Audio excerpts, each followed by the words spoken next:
Abundance and new energy is always a fun and exciting experience when we feel it in our life. And I wanted to share with you one of the key ways to create abundance and new energy.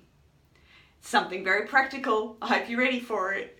Just clean out some of your old things. So I recently went through boxes and boxes and boxes of old cards and photos and letters. Now some of these things I'm keeping and some of them I'm not. But what I did was I cleaned the old energy.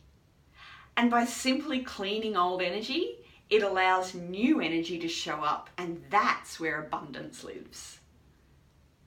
So clean out your old energy, invite in new energy, and you will have all the abundance you are looking for.